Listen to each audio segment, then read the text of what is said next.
Hello guys, Unacademy आपके लिए लाया है बढ़िया बैचेस ताकि आपकी तैयारी हो एकदम पक्की।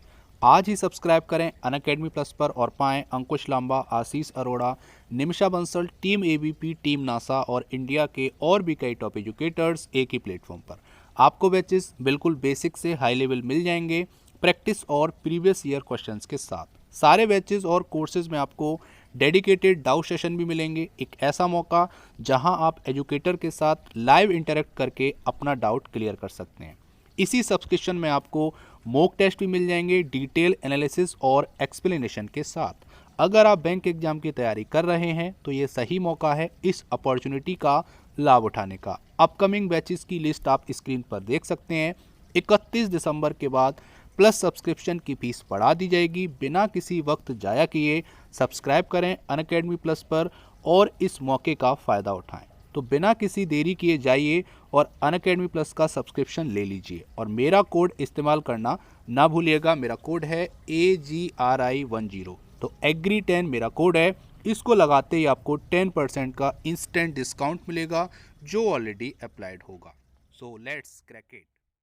हेलो फ्रेंड्स, स्वागत है आपका आपके अपने चैनल एग्री मंत्रा में। आज हम बात करेंगे 31 दिसंबर 2020 के इम्पोर्टेंट एग्रीकल्चर करंट अफेयर्स जो एग्जाम के पॉइंट ऑफ व्यू से काफ़ी इम्पोर्टेंट रहने वाले हैं, इसीलिए वीडियो को एंड तक जरूर देखना। आज हम बात करेंगे सबसे पहले union minister Narendra Singh Tomar inaugurated the virtual agri hackathon 2020 today. तो आज के दिन हमारे प्रेजेंट के union minister of agriculture Narendra Singh Tomar ने एग्री हैकाथॉन 2020 इनॉग्रेट किया है। तो जानेंगे ये वर्चुअल एग्री हैकाथॉन क्या है, इसमें जो विनर्स होंगे कितना प्राइज़ मिलेगा और इसको यहाँ पर किस लिए इनॉग्रेट किया गया है। सारी इन्फॉर्मेशन आने वाली स्लाइड में इस हैकाथॉन के बारे में। सेकंड, यहाँ पर आज हम आपके लिए लेकर आए special one liner for agriculture competitive exams. तो यहाँ पर हम बात करने वाले हैं कुछ इंपॉर्टेंट ऐसे वन लाइनर जो कि एग्जाम के पॉइंट ऑफ व्यू से काफ़ी इंपॉर्टेंट रहने वाले हैं। तो वीडियो का जो सेकंड हाफ है वो काफ़ी इंपॉर्टेंट रहने वाला है, इसीलिए वीडियो को कंटिन्यू बिना स्किप किए आज देखना, ठीक है। तो सबसे पहले बात करेंगे union minister of agriculture Shri Narendra Singh Tomar inaugurated the virtual agri hackathon 2020। तो यहाँ पर आज के दिन हमारे प्रेजेंट के agriculture union minister Narendra Singh Tomar ने एग्री हैकाथॉन 2020 लॉन्च किया है, जो कि वर्चुअली लॉन्च किया गया है, ठीक है। अब जान लेते हैं ये है क्या। तो यहाँ पर union minister of agriculture and farmer welfare जिनका नाम है नरेंद्र सिंह तोमर, इन्होंने वर्चुअली इनॉग्रेशन किया है एग्री हैकाथॉन 2020 का, ठीक है। इसके बारे में जान लेते हैं। तो इसको ऑर्गेनाइज किया गया है department of agriculture and corporation and farmer welfare ने। किसके एसोसिएशन में? तो ये किया है IARI पूसा के एसोसिएशन में। इस वर्चुअल एग्री हैकाथॉन को इनॉग्रेट किया गया है न्यू दिल्ली में, ठीक है। आपको याद रखना है कि न्यू दिल्ली में आज के दिन इस हैकाथॉन को लॉन्च किया गया है, इनॉग्रेट किया गया है।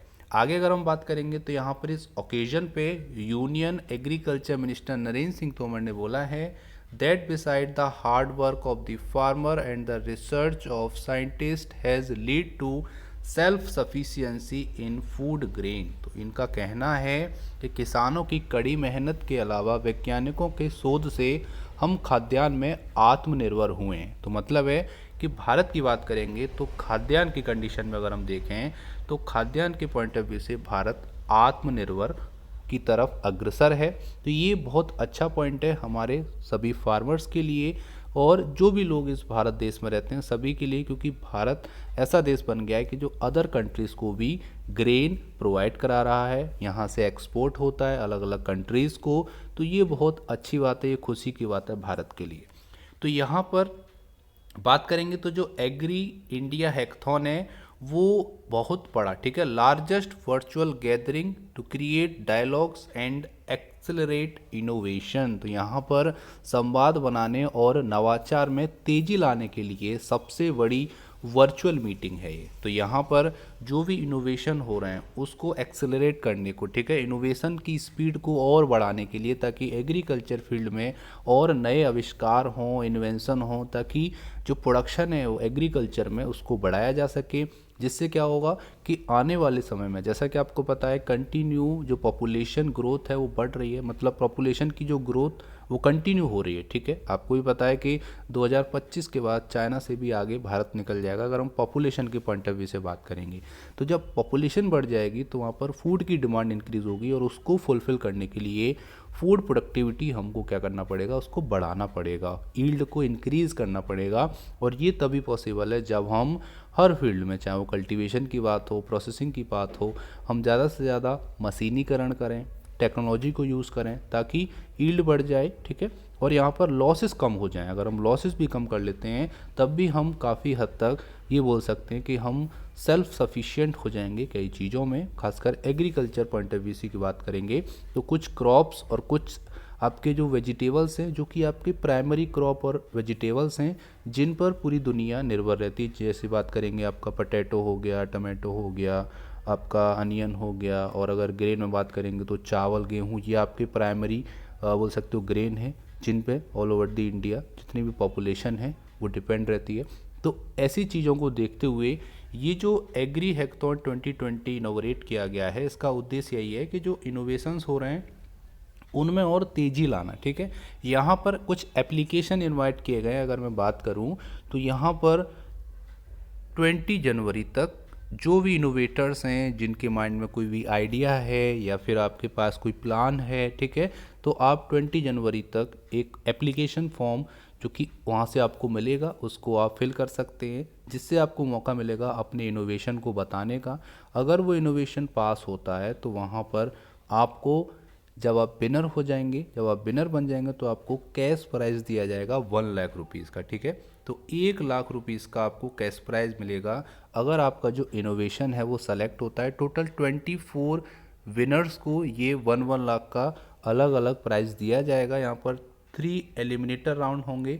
अगर आप उनको क्लियर करते हैं फाइनल, अगर आप विनर बनते हैं तो 1 लाख का आपको कैश प्राइज़ दिया जाएगा। उसके साथ साथ आपको इंक्यूबेशन सपोर्ट ही मिलेगा, मतलब टेक्निकल सपोर्ट भी दिया जाएगा उस इनोवेशन को, या बोल सकते हो जो भी आपका प्रोजेक्ट है उसको और आगे ले जाने के लिए, उसमें और ग्रोथ करने के लिए, ठीक है। उम्मीद करते हैं यहाँ तक आपको समझ में आया होगा।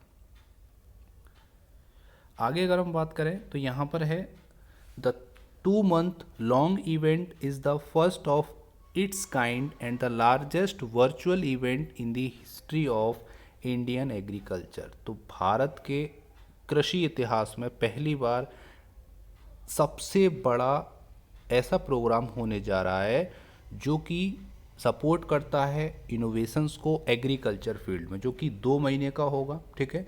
ये 2 महीने का बहुत बड़ा इवेंट होने जा रहा है, जो कि भारत में ऐसा इवेंट कभी पहले नहीं हुआ है। तो ये ऐसा पहला इवेंट है जहाँ पर इतने बड़े ड्यूरेशन के लिए कोई हैकाथॉन प्रोग्राम होगा, जो कि वर्चुअल तरीके से होगा, वर्चुअली इवेंट होगा, और ये भारत की हिस्ट्री में, ठीक है, इंडिया के इतिहास में पहली बार हो रहा है। आगे बात करेंगे तो यहाँ पर कोशिश की जा रही है कि जितने भी स्टेक होल्डर्स हैं, ठीक है, फ्रॉम इंडस्ट्री और गवर्नमेंट के और इंडस्ट्री की तरफ से उनको एक साथ लाया जाए, और जितनी भी इंडिया के यंग ब्राइट माइंड हैं, ठीक है, क्रिएटिव स्टार्टअप्स हैं, स्मार्ट इनोवेटर्स हैं, वो आपस में आके जुड़ें और कुछ प्रॉब्लम्स का सलूशन निकालें। बहुत सारी प्रॉब्लम्स अभी भी पेंडिंग पड़ी हुई हैं, चाहे वो एग्रीकल्चर फील्ड में हो या फिर कोई अदर फील्ड में हो। अगर इनोवेशंस, स्टार्टअप और आपके जो यंग माइंड है वो आपस में मिलके, ठीक है, अगर कुछ ऐसा मशीन या फिर कुछ ऐसा डिवाइस तैयार करें जिससे वो प्रॉब्लम जो है वो जैसे ख़त्म हो जाए। जैसे बात करेंगे स्टबल बर्निंग। अभी तक क्या होता था कि किसान स्टबल को बर्न करते थे, जो कि पॉल्यूशन भी होता था, एनवायरनमेंट के पॉइंट ऑफ व्यू से भी काफ़ी ख़तरनाक था, और सॉइल की हेल्थ के पॉइंट ऑफ व्यू से भी काफ़ी ख़तरनाक था। तो उसके लिए कई सारे इनोवेशन हुए, रिसर्च हुई, और फाइनली क्या आ गया, यहाँ पर आपके लिए डिकम्पोज़र बन गया। तो डिकम्पोज़र से क्या होता है कि जो पराली है, जो स्टबल है, वो ईजिली बोल सकते हो स्पॉइल हो जाता है और वो खाद के रूप में मिट्टी में काम करता है। तो इस तरीके से ही नए नए इनोवेशन लाने की रिक्वायरमेंट है, ज़रूरत है।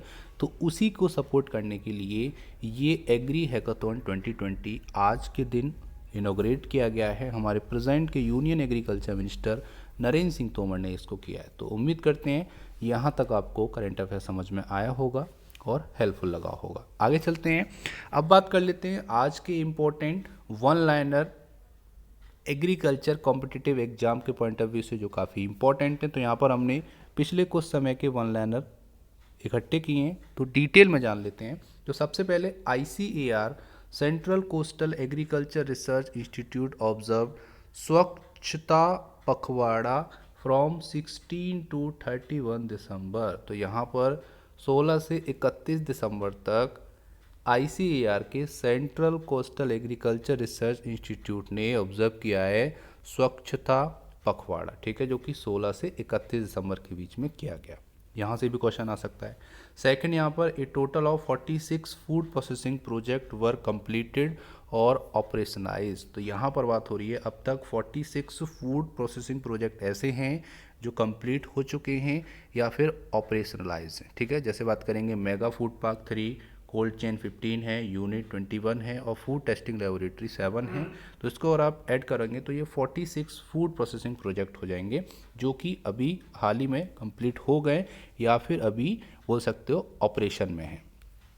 आगे बात करेंगे तो 554 ODOP of 24 state and UT have been approved till date. तो आज तक की अगर हम बात करेंगे तो 24 स्टेट्स और यूनियन टेरिटरी, ठीक है, इसमें कुछ स्टेट हैं कुछ यूनियन टेरिटरी हैं, वहाँ से 554 ODOP क्या है, one district one product choose कर लिए गए। तो अगर आपसे कोई पूछता है कि भारत में कितने ODOP अभी तक हो चुके हैं, तो वन डिस्ट्रिक्ट वन प्रोडक्ट के अकॉर्डिंग 554 प्रोडक्ट को चूज़ किया गया है गवर्नमेंट के द्वारा, जो कि भारत की 24 स्टेट और यूनियन टेरिटरी से लिया गया है, ठीक है। काफ़ी इंपॉर्टेंट है, यहाँ से क्वेश्चन आ सकता है।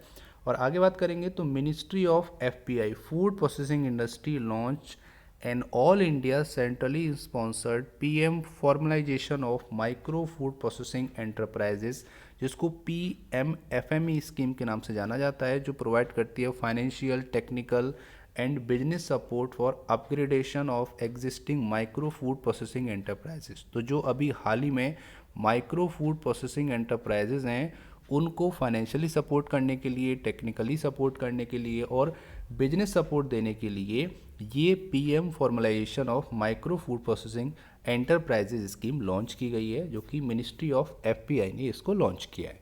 यहाँ पे बात करेंगे तो इस स्कीम को इम्प्लीमेंट किया जाना है 5 सालों के लिए, मतलब 2020-21 से 2024-25 तक ये स्कीम इम्प्लीमेंट की जानी, जिसका आउटले जो रखा गया, जो व्यय है वो 10,000 करोड़ है, ठीक है, 10,000 करोड़ है। यहाँ से भी क्वेश्चन आ सकता है कि PM formalisation of micro food processing enterprises scheme के लिए कितना आउटले रखा गया, तो आपका आंसर होगा 10,000।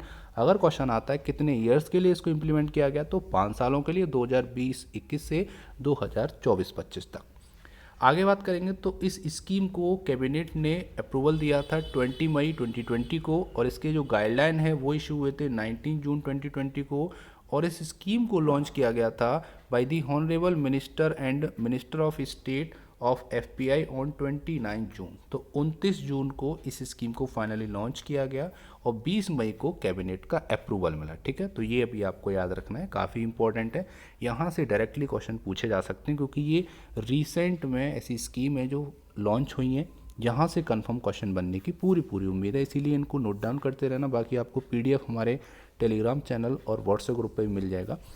आगे बात करते हैं operation green scheme extended from tomato, onion and potato top crop to a total of 41 notified horticulture crop for a period of 6 months। तो यहाँ पर जैसा कि आपको पता है ऑपरेशन ग्रीन स्कीम जो कि कवर करती थी पहले टॉप क्रॉप मतलब क्या है, टमाटो, अनियन और पोटैटो। अब उसको एक्सटेंड कर दिया गया है, अब वो टोटल 41 हॉर्टिकल्चरल क्रॉप्स को कवर करेगी, जिसमें 21 फ्रूट्स हैं और 20 वेजिटेबल्स हैं, तो टोटल हो गए 41। पहले 3 थे, टमाटो, अनियन और पोटैटो, अब वो हो गए 41। तो अब 41 हॉर्टिकल्चर क्रॉप को कवर करेगी ऑपरेशन ग्रीन स्कीम, और इसको एक्सपेंड कर दिया गया है, एक्सटेंड किया गया है 6 मंथ के लिए, ठीक है, a period of 6 month for providing subsidy for their transportation and storage. तो यहाँ पर ये स्कीम क्या करती है, सब्सिडी प्रोवाइड करती है उन सब्जियों और फलों के ट्रांसपोर्टेशन के लिए और उनके स्टोरेज के लिए। मतलब है कि उनको एक जगह से दूसरी जगह ले जाने में सब्सिडी प्रोवाइड करती है, जो खर्चा आता है ट्रांसपोर्टेशन का उसमें सब्सिडी देती है। उसके साथ साथ जो स्टोरेज में व्यय होता है, खर्चा होता है, उसमें गवर्नमेंट ऑफ इंडिया सब्सिडी देती है। यहाँ पर बात करेंगे तो किस कंडीशन में, जब जो प्राइजेज है, ठीक है, लिखा हुआ है if prices fall below the average price for last 3 year. तो पिछले 3 सालों का जो एवरेज प्राइस होगा अगर उससे नीचे जाता है मूल्य, उस कंडीशन में यहाँ पे सब्सिडी मिलती है। या फिर 15% below of previous year price, या फिर जो पिछले साल का प्राइस था उससे 15% बिलो होता है, मतलब 15% कम होता है प्राइस, तब भी ये सब्सिडी का जो क्राइटेरिया है वो वहाँ पे लागू हो जाता है। तो इतना आपको याद रखना है। इस स्कीम को नोटिफाई किया गया था 11/6/2020 को, काफ़ी इंपॉर्टेंट है। 11/6/2020 को इसका नोटिफिकेशन रिलीज़ किया गया था, नोटिफाई किया गया था। अगर हम आगे बात करेंगे तो यहाँ पर 21 फ्रूट्स हैं और 20 वेजिटेबल्स क्रॉप हैं जिनको कवर किया गया है ऑपरेशन ग्रीन स्कीम में। और यहाँ पर अब इन सभी क्रॉप्स के लिए, ठीक है, 21 फ्रूट्स क्रॉप और 20 वेजिटेबल क्रॉप के लिए ये सब्सिडी प्रोवाइड की जाएगी, ये भी आपको याद रखना है। अब यहाँ पे होगा क्या कि किसानों को कोई प्रॉब्लम नहीं होगी लॉकडाउन में, जैसे मान लीजिए कि जो बिक्री है वो कम हो जाती है, ठीक है, या फिर ट्रांसपोर्टेशन में दिक्कतें आती हैं या स्टोरेज में दिक्कत आती है, तो वहाँ पर गवर्नमेंट ऑफ इंडिया आधा %, ठीक है, मतलब 50% तक वहन करेगी खर्चों को, जिससे किसान को फ़ायदा मिलेगा। आगे बात करेंगे तो यहाँ पर एक दूसरा एक करंट अफेयर में वन लाइनर है जो कि आपका है, a women centric 3-day organic food festival was organise in New Delhi.